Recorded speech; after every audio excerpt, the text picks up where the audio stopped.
নেৰেটিভে নিৰ্বাচন জিকাব পাৰে, নেৰেটিভে নিৰ্বাচন হৰুৱাব পাৰে। ৰাজনীতিত এয়াই সত্য।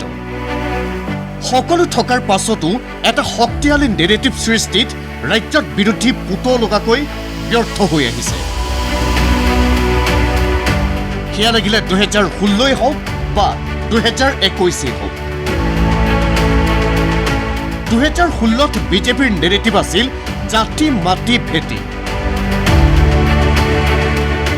ছাত্ৰ নেতা হিচাপে অসমৰ ৰাইজৰ হিয়াৰ আমঠু হিচাপে পৰিচিত সৰ্বানন্দ সোণোৱালৰ ইমেজ, নৰেন্দ্ৰ মোদীৰ ঢৌ আৰু শক্তিশালী নেৰেটিভে প্ৰথমবাৰলৈ চৰকাৰ কৰাত সহায় কৰিছিল বিজেপি। সাংগঠনিক দিশ কংগ্ৰেছৰ পৰা বিজেপিলৈ অহা ডক্টৰ হিমন্ত বিশ্ব শৰ্মাৰ আগ্ৰাসী ৰাজনীতিৰ সৈতে খাপ খাই পৰিছিল জাতি মাটি ভেটিৰ নেৰেটিভ। 2021 পূৰ্বে ৰাজ্যত শক্তিশালীভাৱে কা বিৰোধী আন্দোলন চলিল যদিও 21 নিৰ্বাচনত বিৰোধীয়ে কাক নেৰেটিভ কৰিব নোৱাৰিলে। এই সময়ত বিজেপিয়ে আজমল মুখ্যমন্ত্ৰী হ'ব বুলি বাগধাৰা চলালে। নেৰেটিভৰ নাম দিলে শৰাইঘাটৰ শেষ ৰং। দ্বিতীয়বাৰো সফল হ'ল বিজেপি। দ্বিতীয়বাৰতো সাংগঠনিক দিশ, সোণোৱাল হিমন্তৰ যুগলবন্দী আৰু শক্তিশালী নেৰেটিভে বিজেপি মিত্ৰজোঁটৰ হাতত তুলি দিলে দিছপুৰ। সন্মুখত 2026 আৰু তৃতীয়বাৰলৈ চৰকাৰ গঠন কৰিবৰ বাবে 16-21 দৰে 26 বাবে নেৰেটিভ প্ৰস্তুতৰ দিশে বিজেপি। 29 আগষ্টত অসমলৈ আহিব কেন্দ্ৰীয় গৃহমন্ত্ৰী অমিত শ্বাহ। শুকুৰবাৰে 29 আগষ্টত গৃহমন্ত্ৰী অমিত শ্বাহ আৰু 8 ছেপ্টেম্বৰত প্ৰধানমন্ত্ৰী নৰেন্দ্ৰ মোদীৰ অসম ভ্ৰমণক লৈ দলীয় বৈঠক কৰিলে বিজেপিয়ে।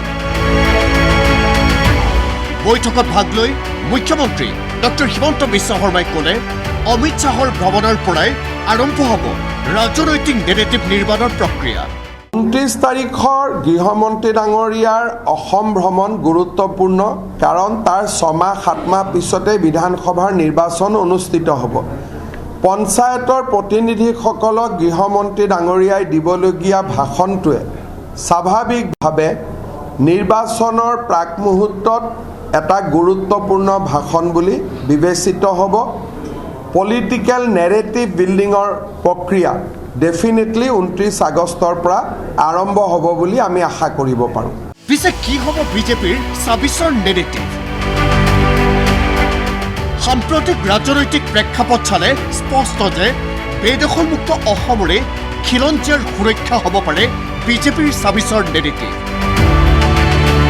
আৰু কংগ্ৰেছ বা বিৰোধী এই মুহূৰ্তলৈকে বিৰোধীয়ে অধিক মাছত বগলী কণাৰ দৰে হৈ আছে, তাত সন্দেহ নাই।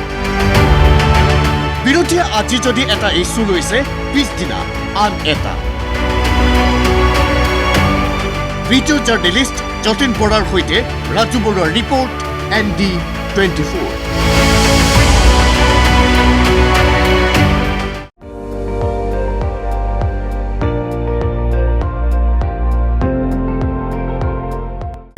আপুনি চাই আছে ND24, সৰ্বশ্ৰেষ্ঠ নহয়, সৰ্বোত্তমৰ দৌৰ।